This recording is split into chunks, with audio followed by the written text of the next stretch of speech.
Happy Shark Week, you vertebrates!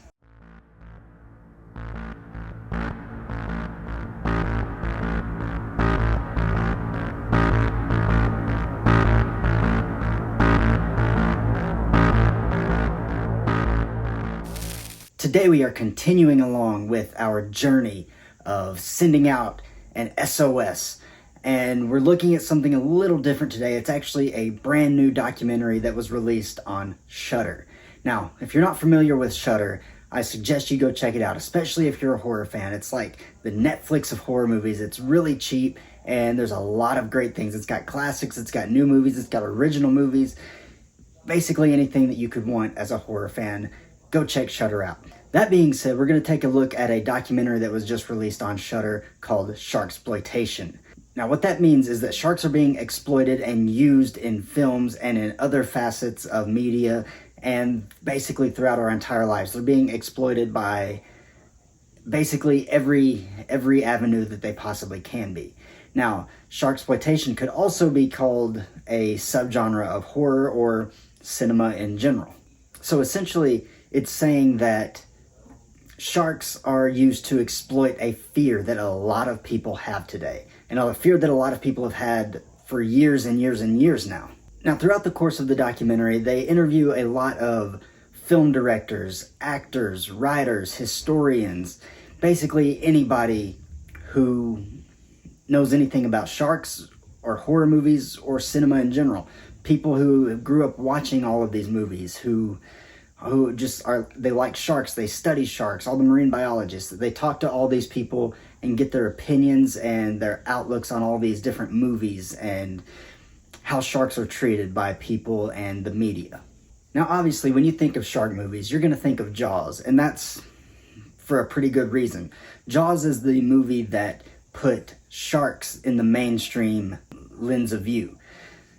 It was the first major summer blockbuster. It was a huge movie, one of the most successful movies ever made. And at the time of its release, something I didn't know, but I learned throughout the course of this documentary, was that when it was released, it was actually called a big budget Roger Corman film. And Roger Corman himself said that they were correct, but the difference is it was done better. And that's from Roger Corman himself, so I ain't gonna argue with it. Now, I'm not really gonna go through the entirety of this documentary. I don't want to give away everything that they talk about, because I think you should go watch this documentary. It's absolutely worth the watch, even if you're not a fan of shark movies. It's interesting to see all of these different outlooks and opinions and views on the subjects of sharks and movies, and not even just sharks, because it talks about other kind of creature features and how shark movies and Jaws specifically led to all of these different types of movies and the evolution from pre-Jaws all the way through the rip-off era, where every movie just seemed like it was a rip-off of Jaws, into like the Sci-Fi Channel area, and into the Asylum doing their things, and now we're getting like some bigger budget movies as well. So it goes through all of that, and like I said, it's just a really, really interesting outlook on all of these things. One of the major talking points throughout the documentary is how sharks are treated by people. Sharks, even pre-Jaws, were kind of used, they were used as like these pets to different villains in movies, specifically like James Bond. A lot of the James Bond villains had sharks, and they used them to even execute people in some instances. So the association of these animals with villains kind of already put them in a bad light with a lot of people. They just automatically associate them with evil because of this. And throughout the course of filming all these different shark movies, there were a lot of movies that actually killed the sharks themselves.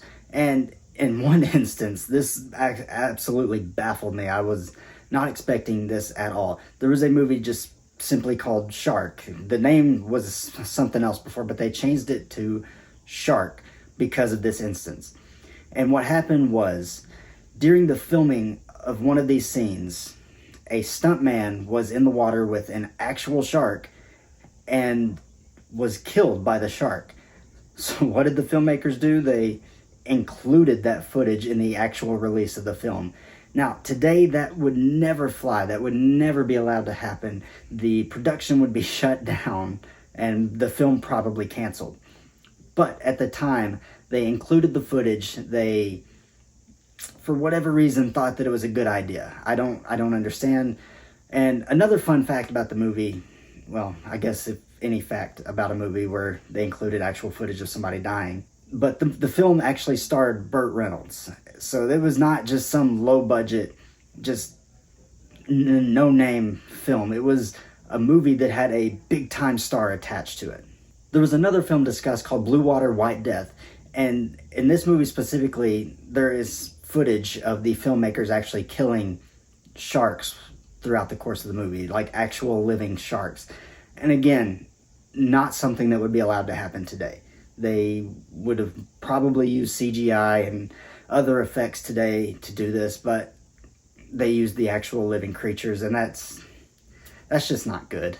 But despite of all this, the documentary focuses a lot on Jaws because, like I said, it is the biggest shark movie ever made and one of the most successful movies ever made. Now, Jaws, it actually kind of centers in on this theory that's called the rogue shark theory, where a shark will break off from a pack and it gets the taste for human flesh and it just keeps coming back because it likes it so much. This theory is basically considered to be nonsense by all marine biologists. They said that it doesn't make sense. Sharks just don't behave that way. That's not how their behavior is. And they kind of basically say that sharks, if they attack somebody, if they bite somebody, it's kind of like they accidentally bite it thinking that it's something else and they just don't realize it. That's kind of what their consensus is on why sharks attack humans sometimes, because the idea is that they actually don't like the way that we taste at all. We're not their primary food source, which makes sense because we don't live in the ocean where the sharks live. After all of this, they start talking about how sharks got inserted into everything, especially throughout the 80s. Sharks were in every major TV show. They had several TV episodes dedicated to sharks. Gilligan's Island, they had a shark episode. Happy Days, they had an episode called Jump the Shark, where Fonzie literally jumped the shark, and that's where the saying jumping the shark comes from. And getting back to the exploitation side of things, just because a movie doesn't have sharks in it doesn't mean that it's not a sharksploitation film. Movies such as Piranha or Orca, and even going later into other creature features such as Tremors, these are all kind of sharksploitation films because they're playing on what Jaws did in creating that fear and transplanting it onto other animals, other creatures. So basically, sharksploitation extends to anything that was capitalizing on what Jaws did in creating that fear and that paranoia about these animals. And because of Jaws, a lot of people went out hunting. They were killing sharks. They were scared of sharks. And some of these species haven't even recovered to this day from all of those people hunting them. There was a film that kind of dampened the shark movie subgenre. And it's probably not going to be much of a surprise, but that movie was Jaws the Revenge. It was hated, still one of the worst movies ever made in my opinion. Not a fan whatsoever.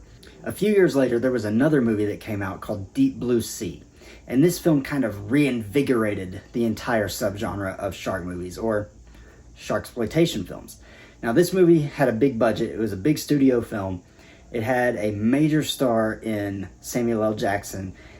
And it, like I said, it just breathed new life into the genre. And from Deep Blue Sea, we go into the Sci-Fi Channel era where they're creating all of these just TV movies, like Two-Headed Shark Attack or alien crustaceans from space versus Sharktopus, or, basically you just take a dart and throw it at the wall and whatever names it hits, that's what you call your movie and you build around that.